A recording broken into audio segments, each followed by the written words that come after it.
Muito bem, meus amigos, vamos lá. Bom dia, Gilda.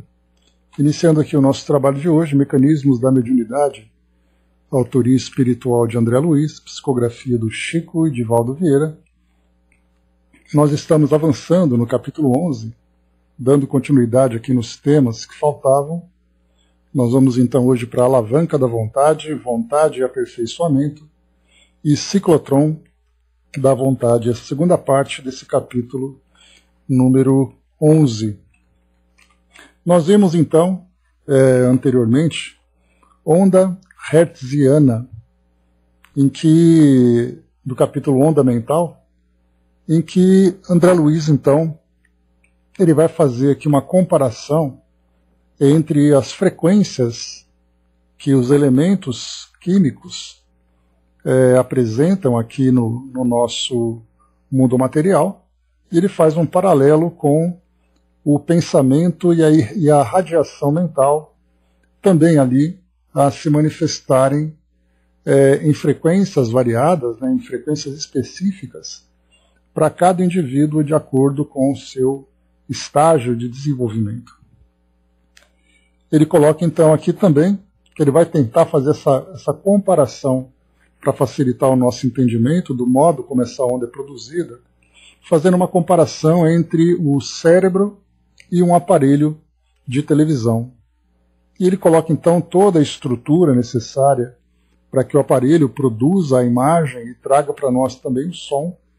E ele faz aqui esse paralelo trazendo o nosso sistema nervoso também ali, no momento em que nós pensamos, expressando ali a ideação, a palavra, a atitude, o exemplo, criando então formas, pensamentos ou imagens moldes, como ele chama para nós, em que nós arrojamos para fora de nós pela atmosfera psíquica que nos caracteriza a presença. Então nós chegamos a falar sobre isso, que o ato de pensar já produz essa irradiação dos nossos pensamentos através de ondas, né, e também através de imagens que vão se refletir na mente daqueles que estão em sintonia conosco. O que nós vamos observar aqui, bom dia, Didima. O que nós vamos observar aqui é que, embora as nossas mentes irradiem esses pensamentos, nós vamos ver que nós não temos ainda, nesse estágio em que nós estamos, essa disciplina, esse equilíbrio para fazer com que essa irradiação seja direcionada. Né? O que nós fazemos, na verdade, é quase que de uma forma reflexa, de uma forma impulsiva, mas não em comparação, por exemplo, quando nós pegamos o relato dos espíritos de esferas mais elevadas, quando a força do pensamento ela é direcionada e também da mesma forma objetiva para determinadas realizações. Né? Então, por isso que nós vemos assim que nós ainda irradiamos de um modo completamente desorganizado, né? Como se fossem ali, né, frequências que saíssem, frequência não, como se fossem, né, essas ondas que produzem estática, né, nas frequências dos rádios e tudo mais. Então nós não conseguimos ainda direcionar. Até mesmo nossos momentos de prece, eles apresentam, de certa forma, uma certa organização, mas ainda assim nós ainda temos as distrações, temos as dificuldades para expandir o nosso pensamento. Então é isso que André Luiz vai desenvolver para nós aqui nesse capítulo. Ele fala para nós aqui que o campo espiritual de quem sugestiona gera no âmbito da própria imaginação os esboços ou planos que se propõe exteriorizar, assemelhando-se então à câmara de imagens do transmissor vulgar.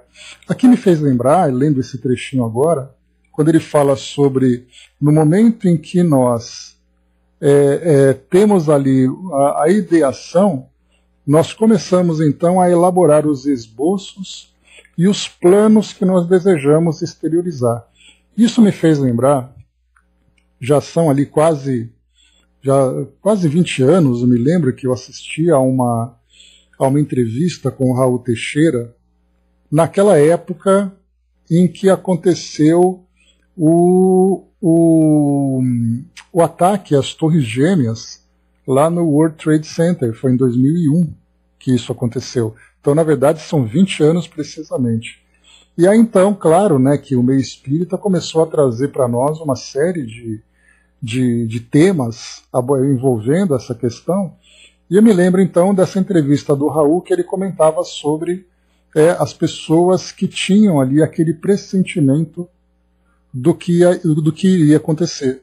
E ele comentava, né, que no momento em que, assim como os encarnados, né, os encarnados como desencarnados, daqueles que estavam envolvidos no planejamento daquele evento, de imaginar sequestrar aviões, de jogar em cima dos prédios e tudo mais, nós vemos que são construções mentais de grande potência, porque isso envolve emoções, isso envolve uma grande concentração, uma grande expectativa. Então, embora eles não tivessem a intenção de expandir esse pensamento, o ato de pensar, como é colocado agora por André Luiz, mais uma vez eu vou ler para a gente contextualizar. O campo mental de quem sugestiona gera, no âmbito da própria imaginação, os esboços ou planos que se propõe a exteriorizar. No momento, então, em que o Raul dizia que aquelas pessoas influenciadas pelos espíritos, elas próprias fazendo ali, elaborando o seu plano de ação e os seus pensamentos sendo irradiados, muitas pessoas acabaram assimilando aquelas imagens. E na assimilação dessas imagens, que vinham através de sonhos, vinham através de um pressentimento, ou até mesmo através ali de uma premonição, vendo que alguma coisa estava para acontecer, e essas imagens começavam a vir para muitas pessoas dizendo, olha, eu sonhei que aqueles aviões iam bater naquele prédio. E agora André Luiz traz para nós nesse trecho uma explicação como se fosse tratando daquele tema, né? Assim como também no caso de um assassinato, assim como pessoas que fazem planejamentos felizes, naturalmente, mas a gente percebe que no caso daquele planejamento, em que aquela ação ia acontecer e ia provocar tanta tragédia, a gente vê naturalmente que a intensidade daquelas ondas eram muito maiores do que alguém, por exemplo, que planeja fazer uma simples viagem. Porque você vai fazer a viagem, eu penso, bom, eu vou para tal lugar, eu vou me hospedar em tal lugar, eu vou visitar aquele outro lugar e tal. Mas nesse caso nós vimos várias pessoas fazendo um planejamento em que milhares de outras iam morrer e ia acontecer toda aquela tragédia. Então a gente percebe como a intensidade daqueles pensamentos acabaram se expandindo. Então, exato, né, Elcio? Emitia aquelas ondas, recebiam aquelas ondas também, outros recebiam, e isso começava então a criar dentro da atmosfera do nosso planeta essas imagens que estavam vibrando numa determinada frequência. Quem entrava em sintonia com essa frequência assimilava essas imagens com maior ou menor perfeição. Alguns viam claramente, outros viam de uma forma muito imperfeita, por isso então fragmentadas, mas nós vemos como é interessante ver essa descrição de André Luiz. Mas vamos lá, estava só complementando que a gente já viu esse trecho, falava então exatamente desse processo. Depois ele coloca células e peças. Aí ele faz uma comparação entre as peças empregadas na televisão, para fazer ali com que transportem estímulos, imagens, vozes, cores, palavras e sinais múltiplos. E ele traz para nós aqui uma comparação agora com a imagem, com aquilo que vem no nosso caso, né, da produção do nosso pensamento. Então ele fala sobre os recursos sensíveis do cérebro, sistema nervoso, plexos, glândulas endócrinas, enriquecido de outros elementos sensoriais, do veículo físico e psicomático. Então ele traz uma psicossomático, desculpem. Então ele traz uma comparação entre televisão e a mente, e ele, claro, já se desculpa colocando para nós, né, cabendo-nos ainda acentuar que a nossa comparação peca demasiado pela pobreza conceitual. Porquanto, em televisão, na atualidade da década de 1960, há conjuntos distintos para emissão e recepção, enquanto o espírito, na engrenagem individual do cérebro, conta com recursos avançados para serviços de emissão e recepção simultâneos. Pois é, exatamente, né, Elcio? Olha que descrição interessante a dele. Alavanca da vontade. Eu fiz a leitura rápida desse trecho, acreditando que eu estava no fim do capítulo, para a gente não perder aqui o nosso... Não acabar atrasando aqui a finalização, mas depois tinha ali mais 2 temas, então a gente vai retomar isso aqui com calma agora, para a gente fazer uma leitura mais atenta. Alavanca da vontade. Como eu dizia para vocês lá no início desse capítulo, as nossas irradiações mentais, elas acontecem de um modo reflexo e de um modo instintivo, portanto, de um modo muito desorganizado. Quando a gente vai desenvolvendo, então, esse elemento da vontade, essa força da vontade, nós conseguimos, então, direcionar o nosso pensamento. Então, André Luiz diz assim para nós: reconhecemos que toda criatura dispõe de oscilações mentais próprias, pelas quais entra em combinação espontânea com a onda de outras criaturas desencarnadas ou encarnadas, que se lhe afinem com as inclinações e desejos, atitudes e obras, no quimismo inelutável do pensamento. Então André Luiz já traz isso para nós como algo concreto, algo muito bem definido para o nosso entendimento. Cada indivíduo traz ali oscilações mentais próprias que entram em sintonia, não porque ele busque, porque ele simplesmente nós temos ali uma tendência natural a emitir e a receber essas ondas. Portanto, as influências acontecem de um modo muito natural. E quando nós falamos em mentes, nós não temos a preocupação de falar de mentes de encarnados ou mentes de desencarnados. E além disso também, ostensivo ou não. Nós simplesmente falamos em emitir e assimilar essas ondas. E para isso, então, ele coloca de acordo com as afinidades das inclinações e desejos, atitudes e obras, no quimismo inelutável do pensamento. Compreendendo-se que toda partícula de matéria em movimentação se caracteriza por impulso inconfundível, fácil ser-nos a observar que cada espírito, pelo poder vibratório de que seja dotado, imprimirá aos seus recursos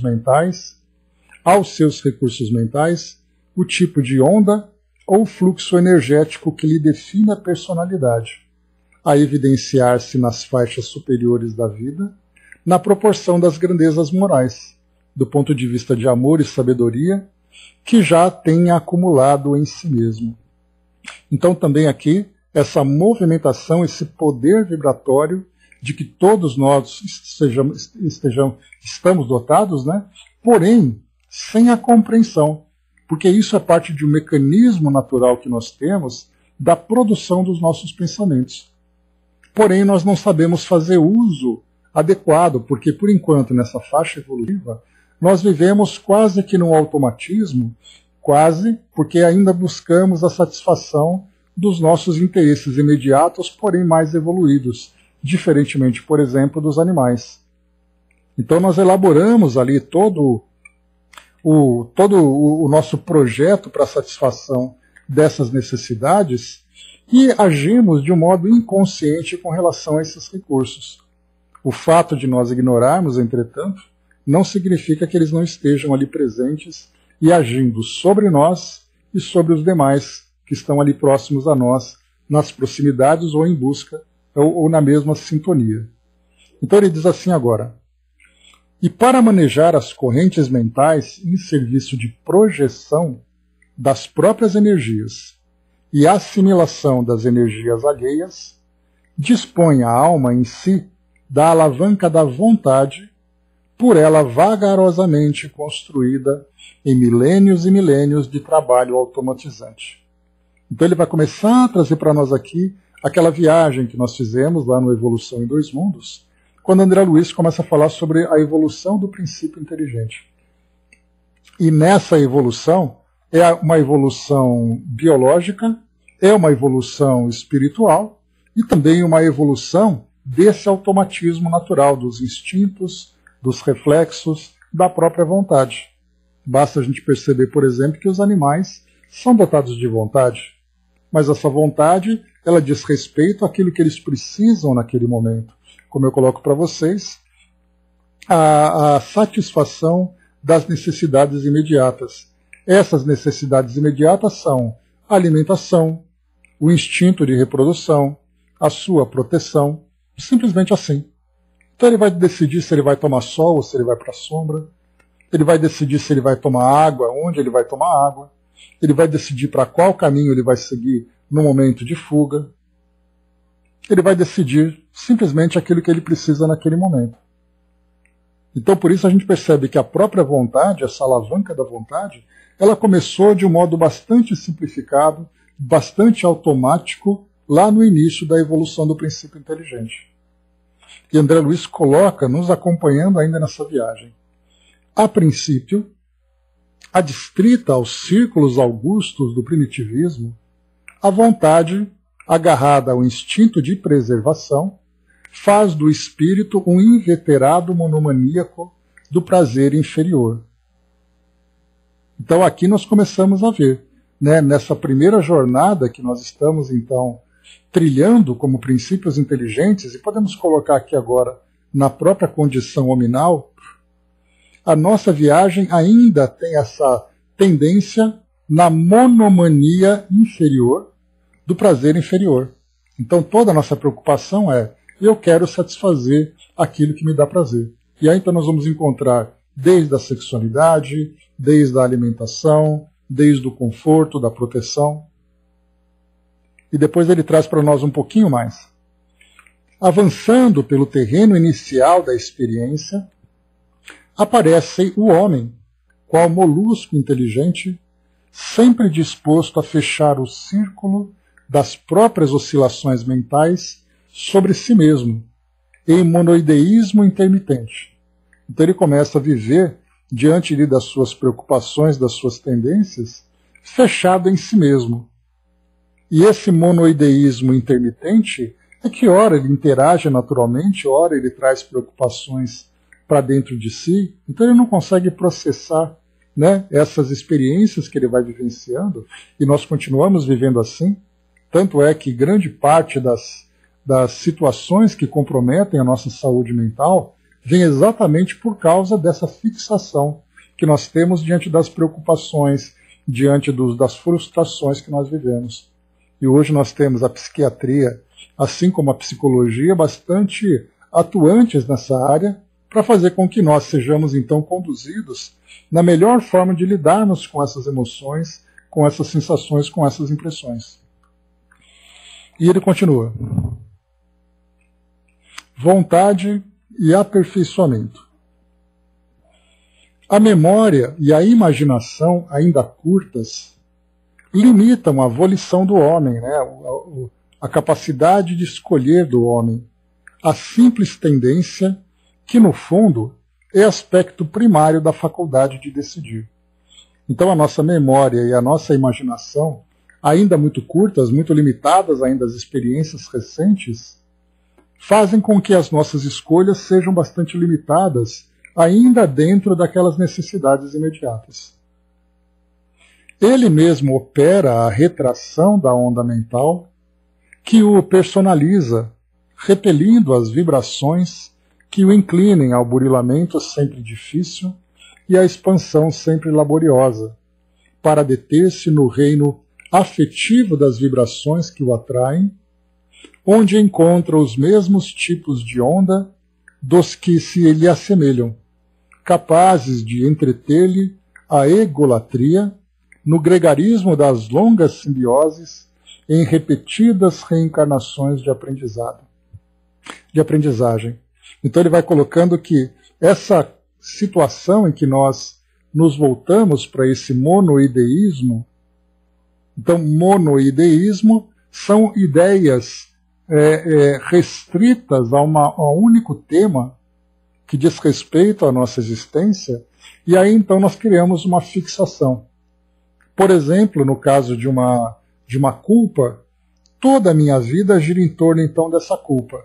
As minhas ideias, os meus sentimentos, os meus conflitos, as minhas ansiedades, toda aquela imagem daquela situação vivida, a minha mente então fica focada naquele ponto. O que André Luiz coloca para nós é que nós mesmos, nesse caso, nesse processo evolutivo, nós operamos então essa retração da onda mental. Então, em vez de nós expandirmos a nossa mente, buscando, por exemplo, as sintonias nobres, buscando as esferas mais elevadas, que vão sempre ali expandir os nossos horizontes e também expandir as nossas potencialidades espirituais, nós causamos uma retração. Em vez de nós expandirmos a nossa ideia, a nossa mente, os nossos pensamentos, para fora de nós em busca desses novos campos, nós criamos uma retração fazendo com que toda a nossa mente fique focada num ponto dentro de nós. E aqui já começa a entrar um conceito interessante, quando nós estudamos, por exemplo, sobre os ovoides, aqueles espíritos que vão se fechando cada vez mais, a ponto de deformarem seus perispíritos, já conseguimos entender esse processo. É aquele espírito que, fechado dentro de si mesmo, com uma intensidade tão grande, que ele acaba quase que implodindo. Não vamos dizer implodir, porque ele não é capaz de se exterminar. Mas a forma como ele se comporta vai se fechando, e todo o mundo exterior simplesmente desaparece, porque a sua vida gira em torno daquela ideia fixa que ele alimenta. Por isso, então, essa retração mental, ela vive numa relativa, vamos dizer assim, num espaço relativo dentro de nós e em torno de nós, no ambiente e nas relações que nos dizem respeito, que nos interessam. Então nós retraímos e ficamos ali vivendo no nosso pequeno mundo, na nossa pequena comunidade. É o que nos interessa. A partir daí, quando nós começamos a nos fechar dentro de nós mesmos, já entra então, poderíamos dizer, num estado patológico. E nesse estado patológico, então, é quando a gente começa a entrar na auto-obsessão mais profunda, a ponto do espírito chegar nessa condição.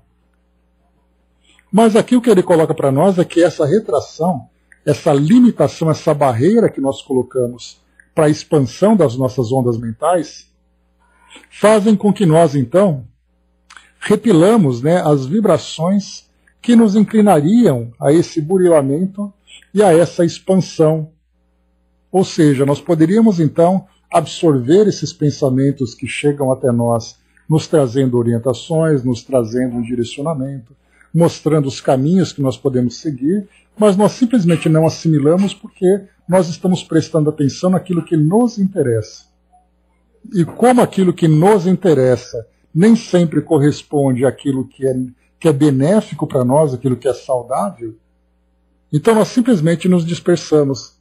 Podemos dizer assim, que é como se fôssemos aqueles alunos numa sala de aula, tendo à frente um professor que vai ali trazendo a matéria, vai trazendo a explicação, e a gente está naquela conversinha do lado com o colega sem prestar atenção no que ele está falando.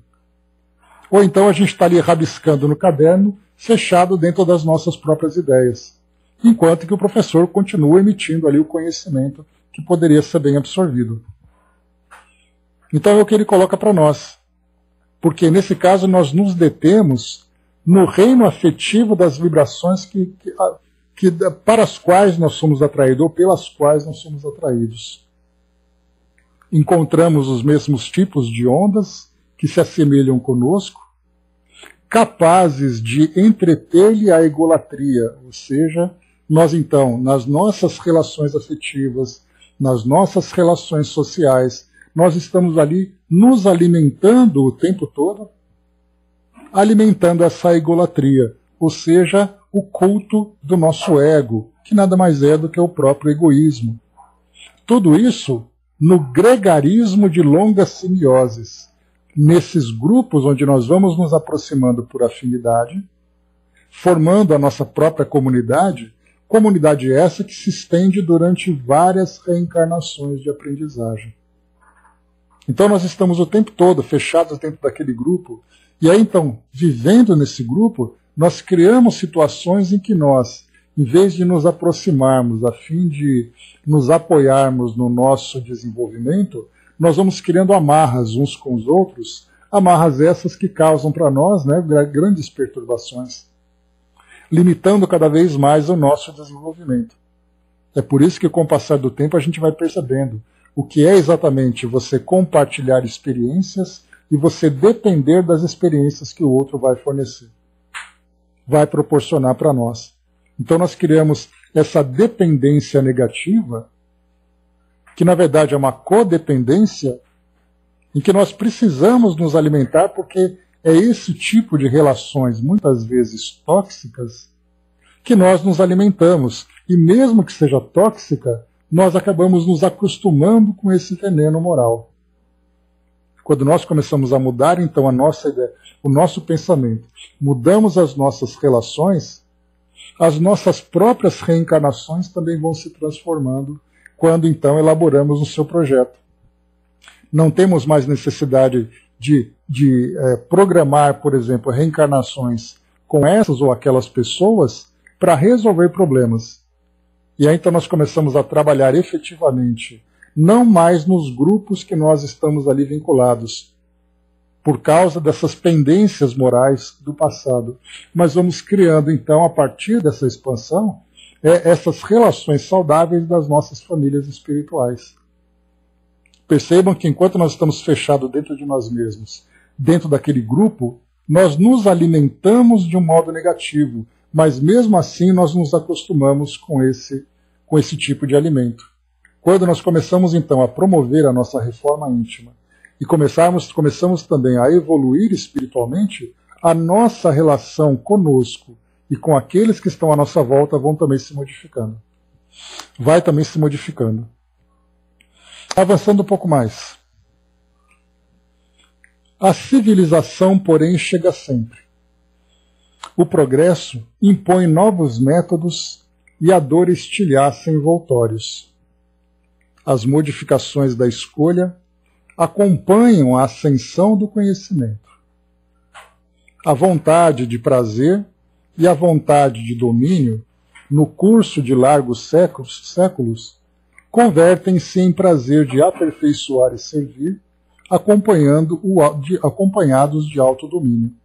Então vemos ali que conforme o espírito então começa a alcançar esse estágio da civilização, começa a perceber que o progresso impõe para ele experiências dolorosas para estilhaçar ou envoltórios, como André Luiz coloca para nós aqui, impondo para nós novos métodos, ou seja, provas, expiações, experiências que vão ali despertando a nossa consciência.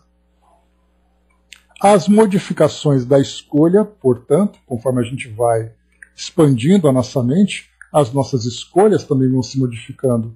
Não são escolhas mais fechadas apenas para a satisfação dos nossos prazeres e necessidades, mas são escolhas que promovem agora a ascensão do conhecimento. E ele coloca a vontade de prazer e a vontade de domínio, porque é assim que nós nos relacionamos, é aquela vontade de satisfazer ali os prazeres que para nós ainda fazem parte das nossas buscas, dos nossos interesses. E ao mesmo tempo a vontade de domínio, de controle sobre o outro, para a nossa própria satisfação. Tudo isso então muda-se no curso de largos séculos para se converter não em prazer do corpo, o prazer das sensações, mas o prazer do aperfeiçoamento.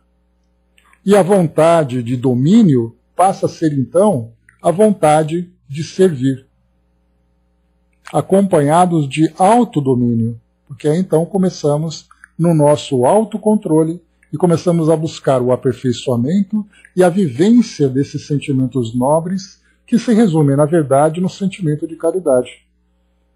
Transformações necessárias e que ainda acontecem de um modo bastante doloroso. Então vimos ali a viagem que André Luiz trouxe para nós, né? Conforme então nós vamos evoluindo, a nossa mente vai se transformando e até mesmo um elemento tão simples como a própria vontade, que nós damos tão pouco valor, e na verdade nós nem percebemos, né, que a vontade existe dentro de nós e que nós somos movidos por essa vontade. Eu tenho vontade de sentir determinado tipo de prazer, eu vou em busca desse prazer. É o prazer da alimentação, é o prazer do relacionamento, é o prazer do ambiente, é o prazer de uma atitude. E aí então eu vou buscando que esse prazer das sensações ainda grosseiras do nosso corpo e do ambiente, da forma como nós nos relacionamos, isso tudo passa então a ser substituído por prazeres mais elevados. Então a nossa vontade, que era uma vontade restrita, passa a ser uma vontade expandida. E essa vontade expandida vai fazer com que nós busquemos então exatamente essas esferas mais elevadas que nos promovem na nossa evolução espiritual. Tudo isso falando de ondas, hein? Então, lembremos, as ondas mentais, que elas começam então pela força da vontade. Podemos imaginar que a vontade é como se fosse uma corrente de... as ondas mentais é como se fossem correntes de vento. E a nossa vontade vai dar uma direção, uma intensidade para essa força mental, para esse vento. Nesse caso, então, trazendo para as ondas mentais, nós lidamos então com algo que para nós ainda é imperceptível, embora as ações sejam, os efeitos das ondas mentais sejam patentes na nossa vida. Mas acontecem de uma forma tão sutil que a gente não dá ali o devido valor, não reconhece a importância do controle das ondas mentais. André colocou, Leon Denis diz que a vontade é a maior de todas as potências, e de fato o é. Tanto é assim que o próprio universo foi criado pela vontade de Deus. De um processo, de uma forma que nós sequer chegamos perto de compreender. Mas nós vemos que toda vontade começa de uma forma automática para depois então se desenvolver de uma forma controlada, direcionada e de uma forma criativa. Aqui André Luiz traz o último tema desse capítulo, o ciclotron da vontade. A gente lembra que o ciclotron nada mais é do que aquele acelerador de partículas que nós temos hoje, nas nossas experiências dos físicos da atualidade. Então é uma máquina que é capaz de mobilizar partículas atômicas em tal velocidade, velocidade próxima da luz, para que ele possa ali provocar determinados efeitos. Então, baseado nesse equipamento, André Luiz coloca, então, ciclotron da vontade. Podemos já entender o que ele quis dizer, que na verdade nós não estamos impulsionando partículas subatômicas, nós estamos agora impulsionando a vontade. Arremessa a criatura, naturalmente, a própria onda mental na direção dos espíritos que penetraram mais amplos horizontes da evolução.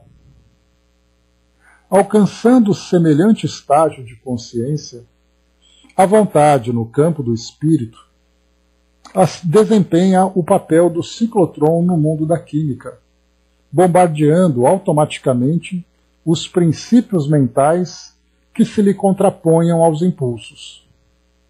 Então, na verdade, eu vou combatendo, eu vou ali provocando choques entre aquilo que eu quero e aquilo que vem do desejo contrário, que se contrapõe a esses impulsos. Então vemos ali uma colisão dessas ondas mentais, já que elas não estão afinizadas. E é ainda com essa faculdade determinante que ela preside as junções de onda, junto àquelas que se propõe a assimilar, no plano das sintonias, de vez que quanto mais elevado o discernimento, mais livre se lhe fará a criação mental originária para libertar e aprisionar, enriquecer e sublimar, agravar os males ou acrescentar os próprios bens na esfera do destino. Então, ao mesmo tempo que nós impulsionamos as nossas ondas e elas se chocam com aquelas ideias contrárias, nós temos também, nesse caso, as ondas que vão e encontram ondas semelhantes e a elas se somam.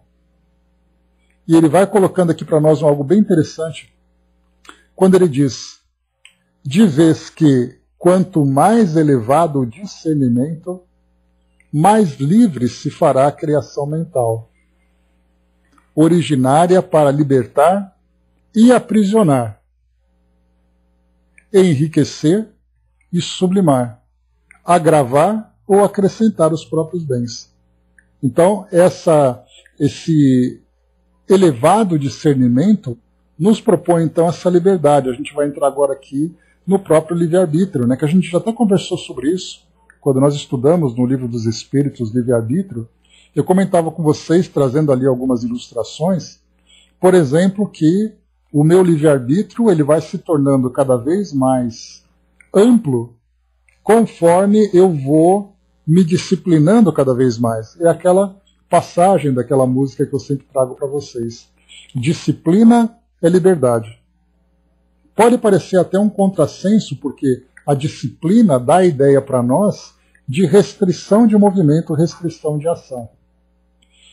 É como se eu simplesmente não pudesse agir com toda a minha liberdade, porque a disciplina acaba me restringindo.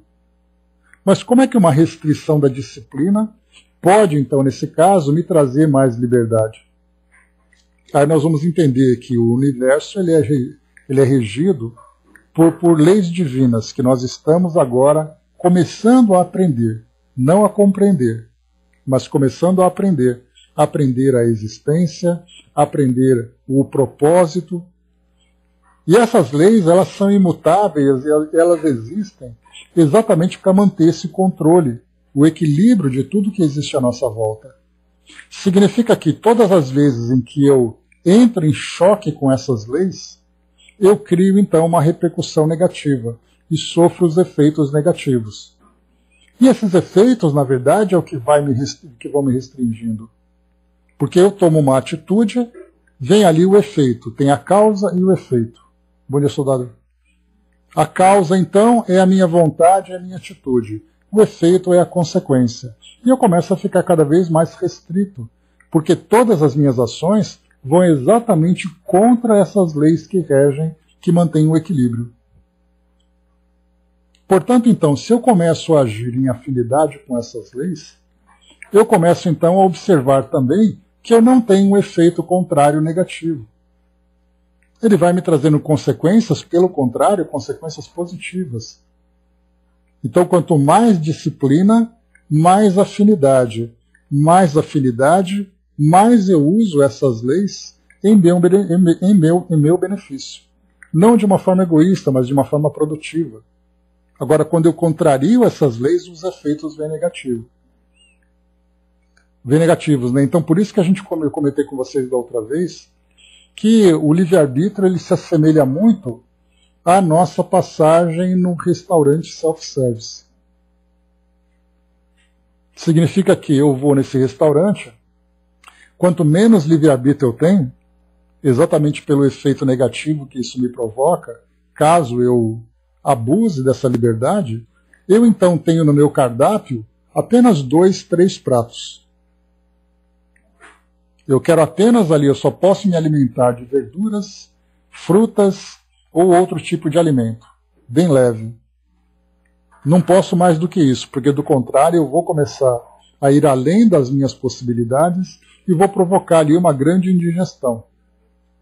Vou pecar pelo excesso, vou pecar pelo tipo de alimentação e vai me trazer depois uma consequência negativa. Se eu tenho liberdade, significa que eu tenho disciplina. Essa disciplina significa que eu sei o que eu posso comer. E eu sei o efeito que isso vai me causar.